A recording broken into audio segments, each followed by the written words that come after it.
Numbers, about chapter 20, which if you look at your outline is minor unit 2. I know they'll be on the screens as well. To catch us up, because I know some weren't able to be here last week, 1 through 19, have to do it in a hurry. They were preparing at Mount Sinai. The first, almost third, because I was saying third is pretty heavy last week. There's 36 chapters, so like nearly the first third of the book was taking a census and preparing the Levites with the law. And then you get into the next third of the book, which is kind of, it showcases the weakness of faith of Israel. Israel complained in chapters 10 and 11. And like I said, these are base outlines. And even Aaron and Miriam opposed Moses in chapter 12. All in all, God proved and showcased through divine providence, divine imagery, who he had chosen, why he had chosen, and that he was going to provide. And then we get to the wilderness of Paran. We know they were in the wilderness of Paran because in chapter 13 it tells us they moved to the wilderness of Paran. So I like it when the Bible is pretty clear. I'll read that real quick.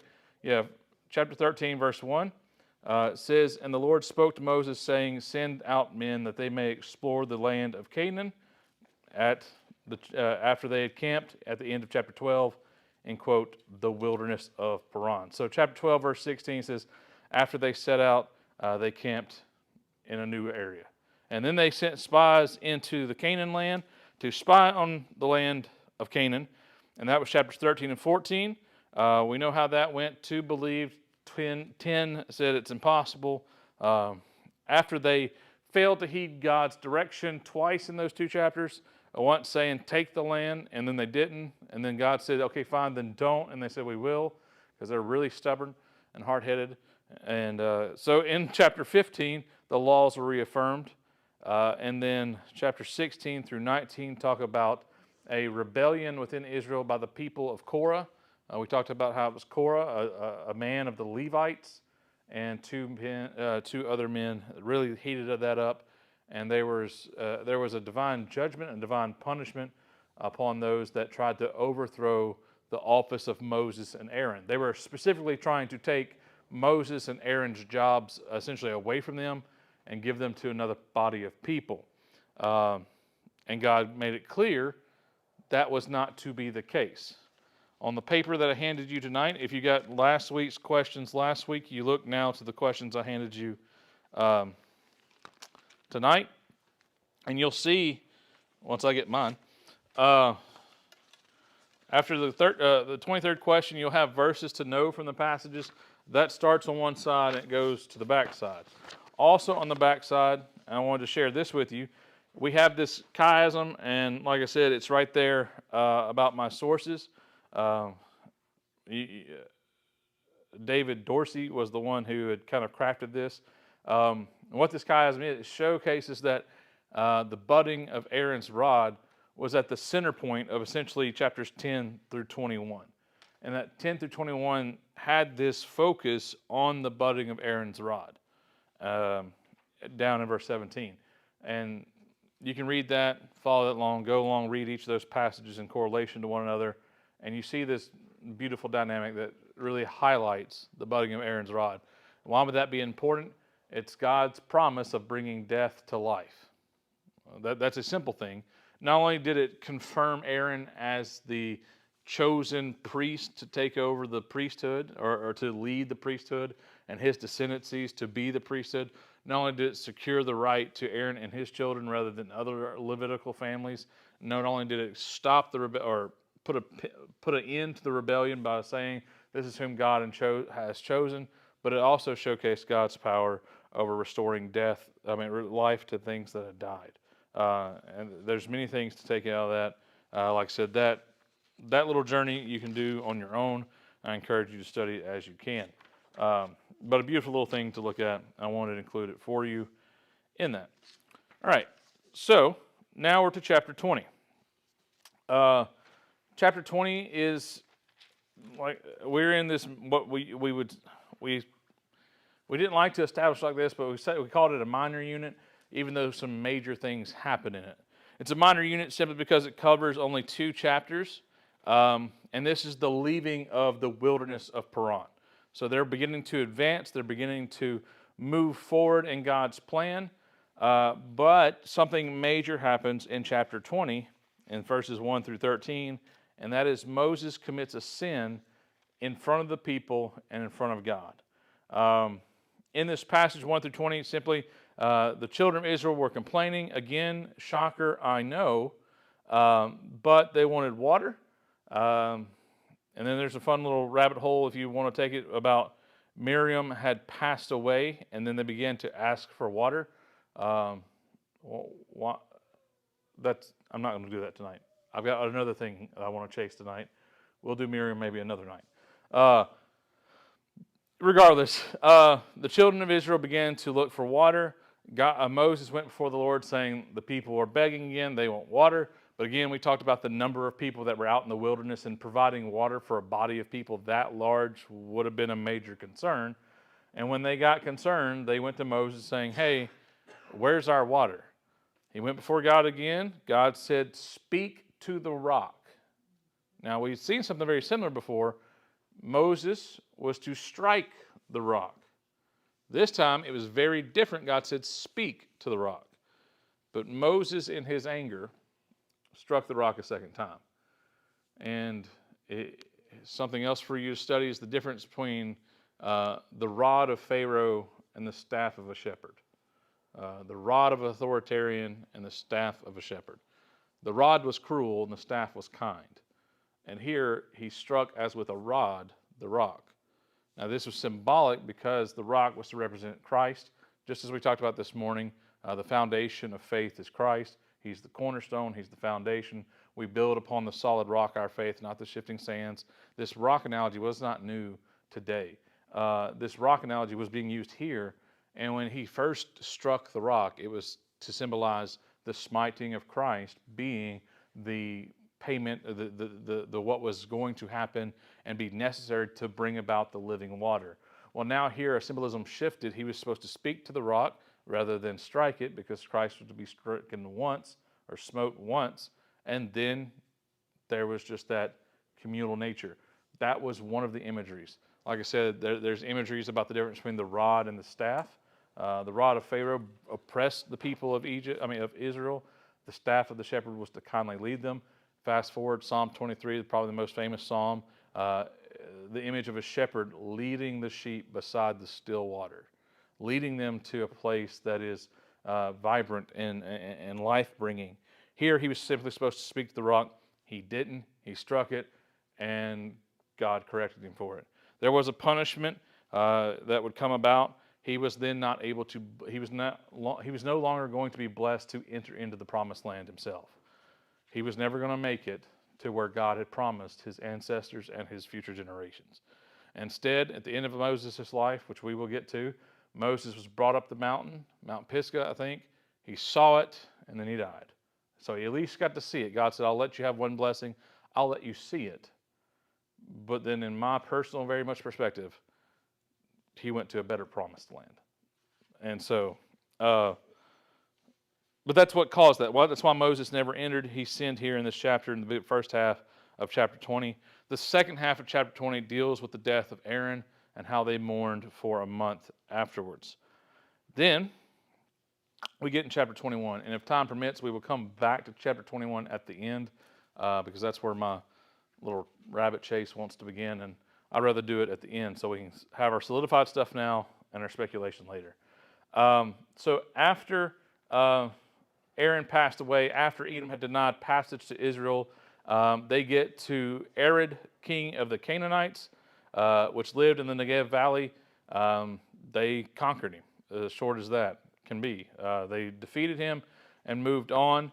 They journeyed from Mount Hor by the way of the Red Sea to go to the land of Edom, and the soul of the people was very discouraged because of the way they traveled. And here we go again. The people were groaning, they were mumbling, they were being discontent, they were complaining about what God was doing, and God sent a punishment. He sent a plague of serpents to bite them, and it was painful. And he called upon Moses. He said, lift up a brazen serpent on a pole, and whosoever looks at it will be healed of their infirmities. Now this is clearly something we can draw allusion to with Christ being lifted up on a cross. Whosoever looks to Christ and believes, they looked with faith on the cross, they looked at faith on the serpent, and they were healed. It's an easy allusion to make, but we'll get more into that later. And this is really just a short passage of this whole chapter, even though it's boiled down in our outline as the bronze serpent, because it was so pictorial. It was so absolute in terms of its representation. But we'll talk more about that hopefully at the end. The rest of 21 is they journeyed into Moab, which was east of the Jordan River. They defeated the king, or Sihon, king of the Amorites, which, if you remember from this morning, was one of those 7 nations that was being listed as one of those 7 greater nations.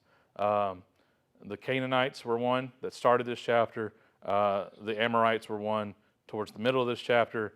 And then towards the end, King Og was defeated, another king there in Moab. So you have these 3 kings being defeated, King Arad, King Sihon, and King Og, all in this chapter. And I hate that it's kind of reduced to this. It's almost dismissed because this was part of the promise of God. These nations will be defeated by you. It's what we studied this morning. These nations that are greater than you will be submissive to you. They shall be defeated by you. You have 3 nations right here being destroyed and demolished because of them. You have the Canaanites, or some of the Canaanites. You have the Amorites, and then you have these Moabites, all on the east side of the Jordan. And these 3 kings, not of the Orient, but these 3 kings of the plains of Moab and the plains of Paran, their defeat sends out great troubles. And this is where we get to our third major unit, the plains of Moab. They're now entering in these, have your estimates. We saw that there were 600,000 men valiant for war. And that means there was 600,000 men of the age of 20 and up. And that's where I get my speculation. There's probably 2 million people. And I know that's a jump and a stretch, but check some math, and there's probably an estimation anywhere from 2.2 million people that were possibly marching together. I like that number too because it's something that we can rationalize. There's somewhere around 3 million people in the state of Arkansas. 2/3 of Arkansas were camping together in the wilderness, moving as one nation and as one body. You see why food and water were kind of like, oh, what do we do when you have something that would constitute an entire state here in the United States just moving around this camp? So they enter the plains of Moab, these 2 million people. They got an army of 600,000. That sends out some shockwaves when nations start dropping, kings start losing to this random ragtag, what it seems to these nations, because they're firm, they're settled, they're built, they have cities, they have walls, they have defenses, they have the home field advantage. And yet this wilderness people just comes up from the south and starts conquering everybody. It sends out fear amongst other kings. And that's where we get to chapter 22. That's where we get to the last major unit that we're going to partition in the book of Numbers. And it starts in 22 and goes throughout, at least say 25, some of the storyline that comes up here, because the Israelites sent out into the plains of Moab on the other side of the Jordan from Jericho, and they just begin to settle in. And this is where we meet one of 2 people that become very important for the next several chapters. And that is Balak, B-A-L-A-K. Balak or Balak. I really don't know how it's going to be pronounced. I say Balak. That's my token to you. Balak was a king of the Moabites. And when he heard of them approaching, he was very fearful. So they sent elders, wise men, leaders of their country to go seek assistance. They went and sought help. And the person they ended up seeking the most help from was a man named Balaam. B-A-L-A-A-M. Balaam. Again, I say Balaam because that's just what I was taught and what I've heard my whole life. Do not try to claim it's right. Balaam was from Mesopotamia. He was a Midianite, and he was believed and held to be a prophet, or what we would say here, a soothsayer. If you really want my 2 cents to say it, he was a showman, and he made a living off of discernment. Now, we don't know fully what he was discerning. If he was just picking up 2 pennies and which one was shinier, he said this one's lucky. We don't know the full story of Balaam. We do know what happens now that Balak has summoned him. To condense these 3 and 4 chapters together, Balak, king of Moab, was scared of the Israelites. He summoned Balaam because he was revered to be this great soothsayer, this great seer, this great prophet. And he said, I want you to prophesy doom on the Israelites. I want you to cast out, I want you to cast over them a curse. I essentially want you to curse these people. Call on whatever God you need to, curse these people so they do not profit over the people of Moab, so that we win. And there's a lot of back and forth. And I'm saving you maybe a little bit of reading time, and definitely encourage you to still read it. When the elders get there to Balaam and they're talking with him, God speaks directly to Balaam. Now, this is where I went in circles the other day. I wish y'all could have seen me in my office. I wasn't literally spinning in my chair, but about near was. Because we don't have much background on Balaam, we don't know how much of a true prophet he was, because he was never called a prophet of the Lord. God spoke to him. That is evident. Balaam referred to God at one part, saying, the Lord my God. You can see that in verse 18. Balaam answered the servants of Balak, if Balak gave me this house full of silver and gold, I am not able to go beyond the words of the Lord my God. And if it was not for that one personal pronoun in this verse, it would have been easy for me just to put Balaam in a box and say he was a charlatan that made the living off of convincing other people that he could speak to gods. Because remember, some of their gods were carved out of stone and wood. And I'm going to give you a little help on that one. There was no voices he was hearing from those rocks. He wasn't going up to an image of Baal and hearing Baal speak to him. But then he would convince those people, oh, well, Baal wants you to go ahead and get married to that lady. Baal wants you to deposit your money in the bank. Baal wants you to gamble on that horse this weekend, so to speak. He wasn't really doing that. But he was so profitable in his regard that he was revered for his services. So maybe he was just a really good mathematician. I don't know. That being said, God did speak to him here and said to him, if the men ask you to go with them, go with them. He said, okay. Well, he gets up first thing in the morning, starts packing up his horse or his donkey, and heads out. God didn't tell him to immediately go. He said, if they ask you, and it is not recorded the men asking him to go. He just gets up and decides to go. Thought it was a foregone conclusion. Well, this is where we get the famous passage of the donkey talking. Because he's riding his donkey on the way, God sends an angel to stand in the way with a sword. He's going to kill Balaam. He opens the eyes of the donkey. The donkey veers off course. Balaam whips him, brings him back on course. The angel moves. The donkey again goes, I don't want to die. Rams Balaam into the rocks, trying to get him to wake up and see the angel that he's seeing. Balaam whips him again. Eventually, the donkey looks at the angel and says no and lays down. So Balaam begins to whip the donkey again because he's not doing what he wants. And that's when the donkey turns around and goes, why are you beating me? And I guess because this is frustrating him, Balaam without a beat goes, it's because you're not doing what I told you. And that's when God opened the eyes of Balaam and allowed him to see the angel that was going to kill him. And in that moment, Balaam repents. So the scripture says, he falls on his face, said, all right, then I'm not going to go. I'm not going to do it. And God says, no, you're disobedient. You went without being asked. Now I'm telling you to go. And you think, if he was going and God wanted to be there, why did God intervene? Because God was trying to remind Balaam of who was in control. I told you not to go unless they asked. You decided to go anyway. Now you're saying you won't go. No, I'm telling you to go. I need you to listen to me and understand that I'm in control. So Balaam gets there. Balak is like, fine, glad you're here. I got a lot of money to give you if you will just prophesy and curse these people. And he says, I don't care how much money you have. Unless God said so, it's not going to work. And God says, just follow me. He goes out, he surveys the people, comes back, and begins to prophesy. And what he does 3 different times is bless Israel. And each time Balak was like, well, that's not what I told you to do. I told you to curse them, and you're blessing them. He's like, I can only say what God says. And eventually, Balaam just leaves.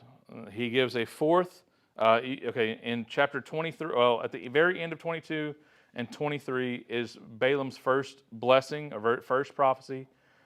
In Balaam 23, beginning in verse 13, is his second prophecy. And 23, beginning in verse 27, is his third prophecy. And in Numbers 24, beginning in verse 15, is his fourth prophecy or his fourth blessing. And that's, again, like all of those chapters. That's what's happening. Balak keeps saying, curse them. Balaam keeps saying, all right, let me try, and just blesses them. And says, I can do nothing but what the God of Israel is saying. And then he sends him away. They send him away. Balaam rose up and went home and returned to his place. And Balak also went his way. That's how chapter 24 ends. After all of that strife, Balaam just goes home. Balak goes home. And nothing good has happened for Balak. But then in chapter 25, this is where things turn sad. Moab figures out a way. While Israel dwelt, the people of Moab seduced them. While Israel dwelt in Shittim, the people began to commit harlotry or adultery, whoredoms with the women of Moab. They called the people to sacrifice to their God, and the people ate and bowed down to their gods. Israel joined himself to Baal Peor, and the anger of the Lord was inflamed against Israel. Moab figured out, if we cannot overtake them, then we will undertake them. If we cannot conquer them, then we will seduce them.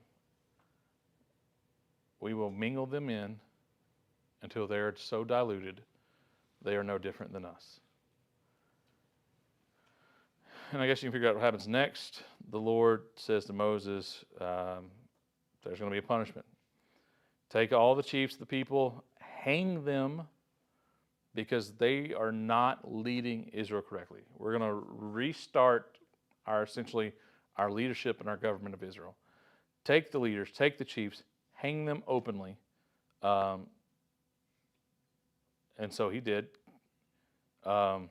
Moses said to the judges of Israel, kill each of the men who have aligned themselves with the idols of Moab, with Baal Peor, or Baal of Peor, which I want you to understand, Baal, you see this name from start to finish in Scripture. We said it this morning in 2 Corinthians, when we said of Christ, or of Belial, that Belial is a stem of Baal.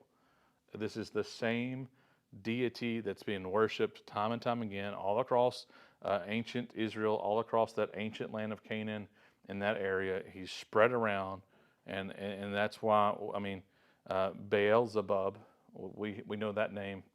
That's still that same stem. That's still that same root. Sadly, Israel here fell to that. They committed idolatry. They were punished for it. There was a notation here too in verse 10. The Lord spoke to Moses saying, Phinehas, the son of Eleazar, the son of Aaron the priest. So Phinehas, the grandson of Aaron, has turned my wrath away. We see that there was a righteous priest. When Phinehas, the son of Eleazar, the son of Aaron the priest, saw it, he rose from among the assembly with a spear in hand and went after the man of Israel into his tent and eliminated the men that God had called him to. So we see a righteous priest from the lineage of Aaron standing up. We know his grandfather has died. That happened a few chapters ago. And we see a righteous priest in Israel. And that's something you'll see off and on again, the righteous priest versus unrighteous priest throughout the history of Israel. And we see that here. Aaron's gone, another one steps up to take his place, at least in this chapter. So we consume this idolatry in Moab, uh, which we later learn, and I forgot the reference for you. How did they figure that out? If they kept hearing, Israel will be blessed, Israel will be blessed, Israel will be blessed. Well, later on in a battle, Balaam pops back up. And it says Balaam is slain because of what he encouraged Moab to do. It is shown in Scripture that Balaam came back and said, I know how you can do it. I could not curse them, but you can subvert them. And he was struck down by Israel in battle for the sins he committed against Israel. That's why later on in the New Testament, you don't find like, oh, righteous Balaam who prophesied blessings on Israel.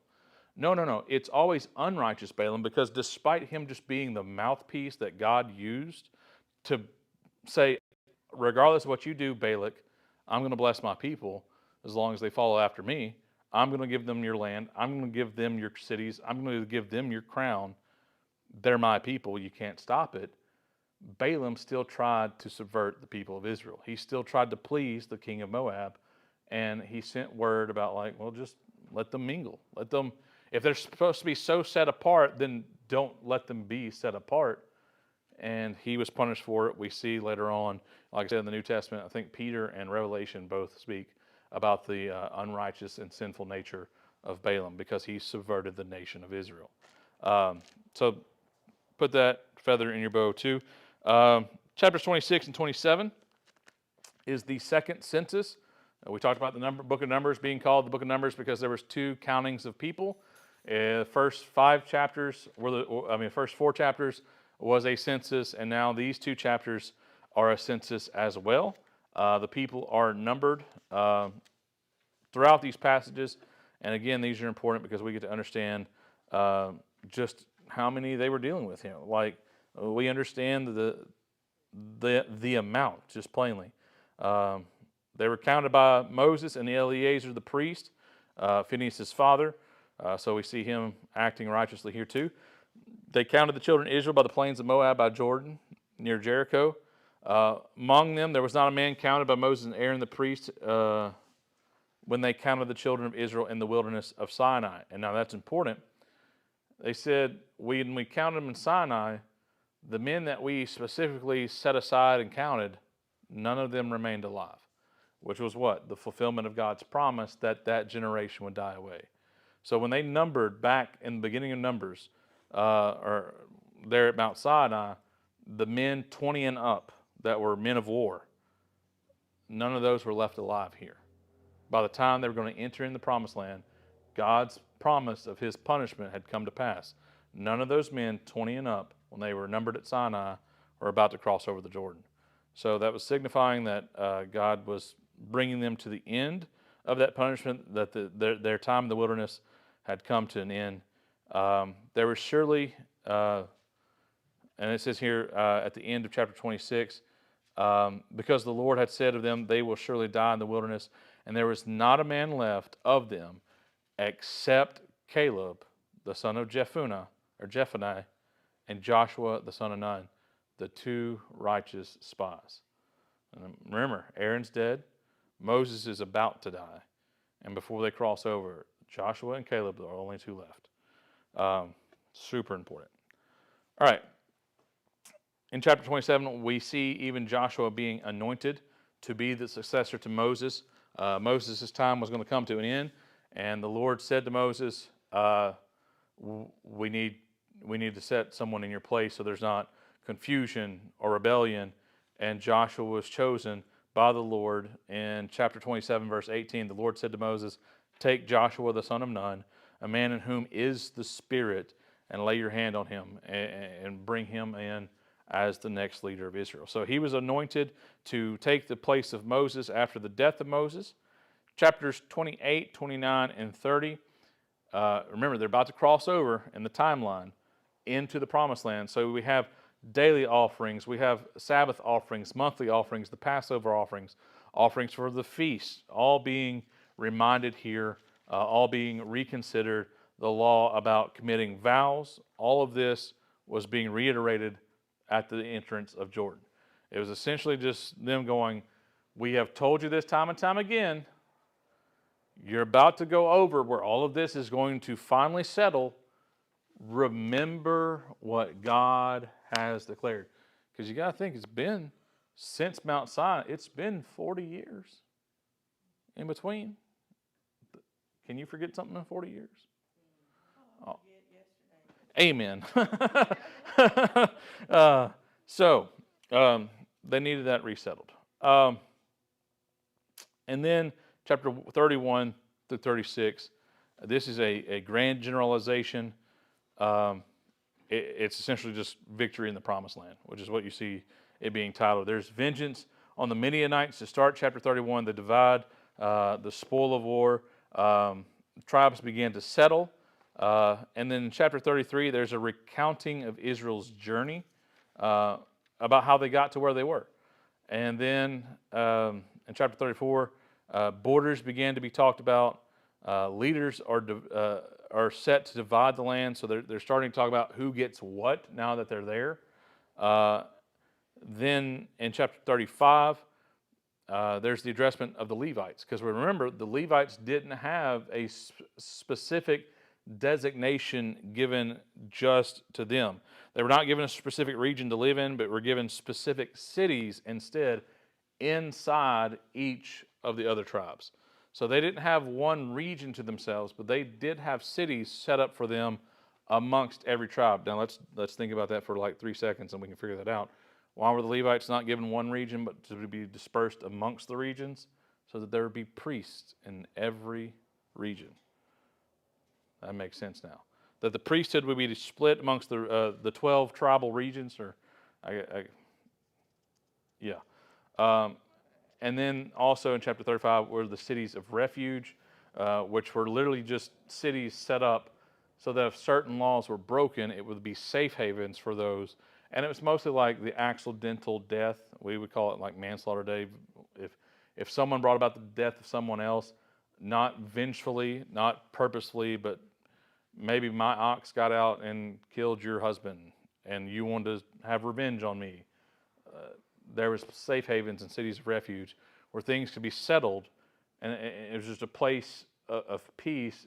And we see that becoming very important when the kings are implemented much later throughout Israel's history. We see a man who, quote, died a fool because he was willing to leave a city of refuge even though he knew someone was hunting his life. He walked out of the city to greet him.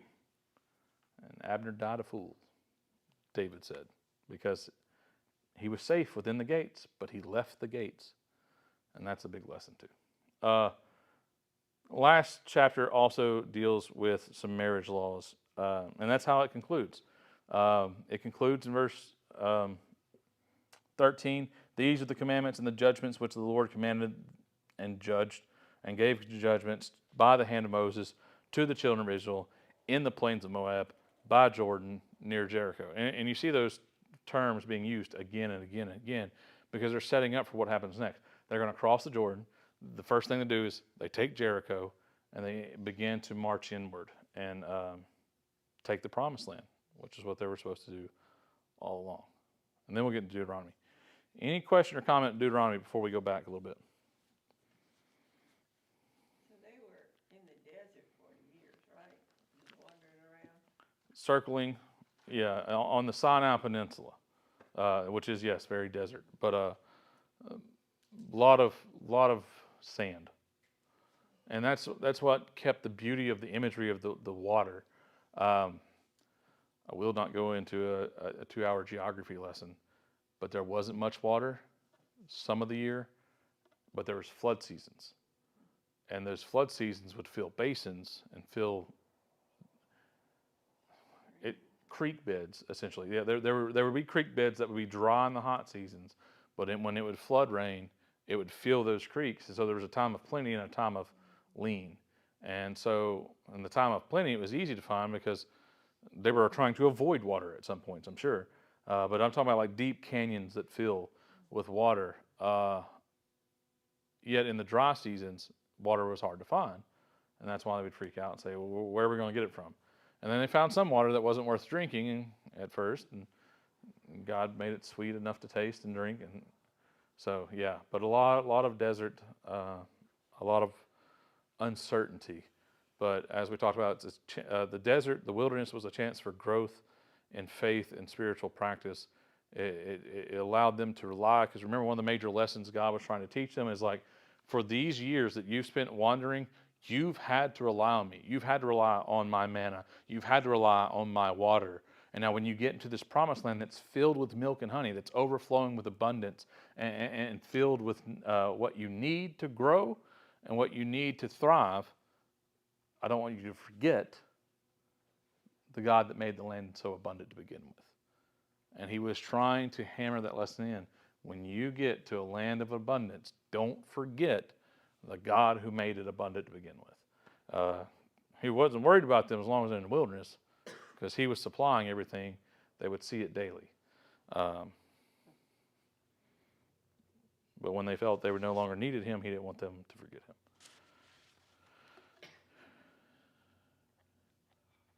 Any other question or comment?